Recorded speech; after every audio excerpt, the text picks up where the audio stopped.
Deck Framing 101. In this video, I am going to cover how you as a homeowner can frame like a professional deck builder and some of the tips and techniques I have learned over the years and what really makes a strong deck that is going to last for years to come.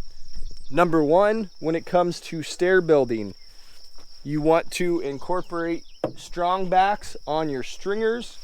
Also, you want to pour a stair landing that's wide enough that when you come to the bottom of the stairs, you have plenty of area to transverse. That way you can enter and exit the deck safely. Incorporating solid blocking for surface mount posts. A lot of times you will see people just do a single flat block. I like solid blocking. That way you go to use a 4 or 5 inch leg screw to surface mount your post. That way it has plenty of material and that post will never loosen up over time. You can see here, this is what I see most contractors or homeowners use is a flat block. Right there, those are just to catch my picture frame deck board pattern. You can see here, that's triple blocked. That way I have solid material. So here's getting a post, 6x6, 6x6. So making sure you incorporate solid blocking, whether that be just stacking joist or 6x6, whatever your method is, just make sure whatever fastener you plan to surface mount your post with will have full depth material, and that way it's not going to split out or loosen up over time. Another area of concern back to stairs is you can see I have blocking in between. Now what that allows me to do to block in between my stringers is to true them up. Anytime you cut a 2x12, most people will know if they sit out in the sun at all, or even right after you cut them, relieve that pressure, they can start to warp and wane and get kind of wonky. So incorporating blocking on your stringers really trues things up.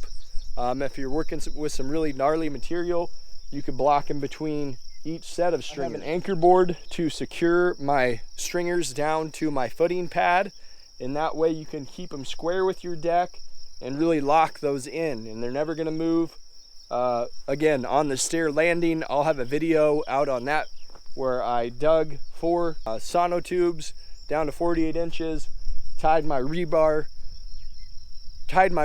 in a pattern that would keep that a monolithic slab and move as one that is 7 inches thick roughly. One of the absolute biggest issues I've seen when it comes to deck building is people getting the post and beam connection wrong. I have been on deck collapses where people get really injured during my time as a fireman.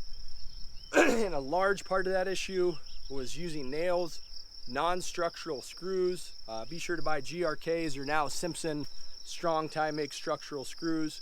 But you always seen in the ledger connection being under engineered, and then also post and beam connection, you would see a beam being sandwiched against a post with no bearing underneath and essentially just leg screwed or bolted to the post. Well, that whole entire load of the deck is going to basically be resting on those galvanized bolts or fasteners. And what we have found out over the years, the copper in the treated lumber in the specific chemical formulation they used would produce a reaction with the zinc in the galvanizing process, and it would corrode. And once those galvanized bolts got corroded, the shear value would be surpassed, and that would cause a catastrophic deck collapse. So what you want to do, like I've done here, is you want to mortise out your post, and that way you have bearing.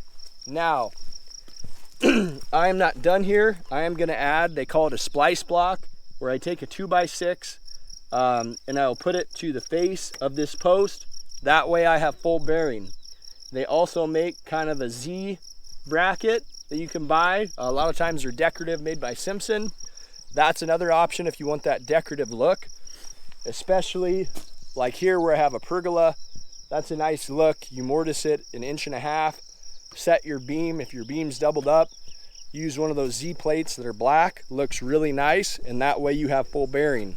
So like I said, here I still got to put on splice blocks, but the post I have are already mortised at least 1.5 inches. The last 3 pro tips to cover are pressure blocking, V-bracing, and appropriate fasteners. So first off, we're going to cover pressure blocking. Most guys would recommend every 2 to 4 foot. I did here 4 foot. This is a 12-foot span. I like to snap my lines, and that way you can have 2 nice straight rows of blocking. And I feel like when you line them up and take the time, with all that pressure directly in line is going to be the strongest.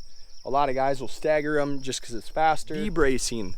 This can be a pain or a challenge on a ground level deck or low deck. Like what I'm working with here. You can see right now I am calculating my angle. You want roughly around 45 degrees. My main concern is to keep that roughly 45 degrees, and then I want to catch each rows of blocking. And if I could catch my doubled up rim joist, that would be best.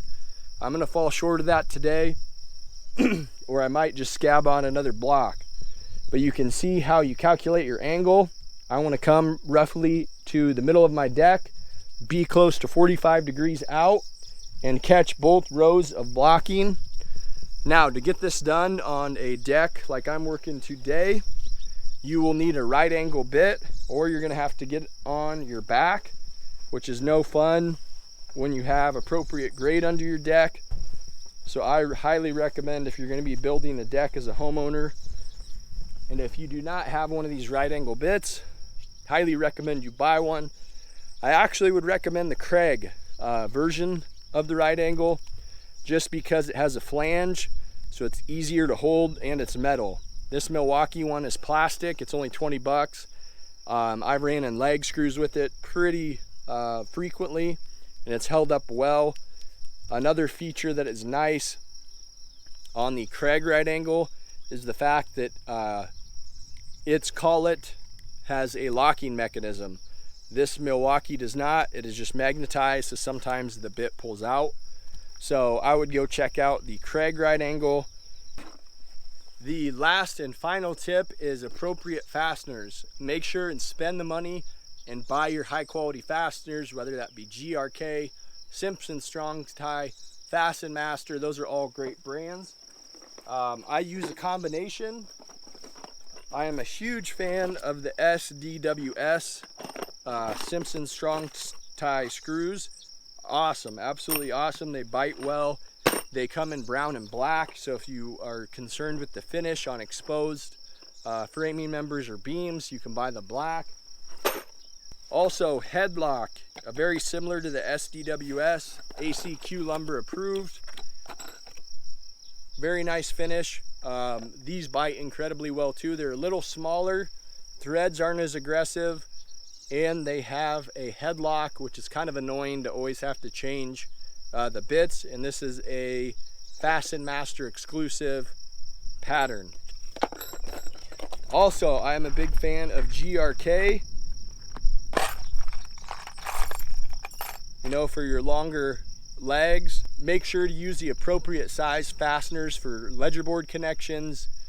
Make sure you are finding the nailing schedule or the screw schedule on whether it's 12-inch centers, 16-inch centers, 2-foot centers, what kind of a stagger, how far you need to be down from the edge. All those things matter. That's how it was engineered to be done.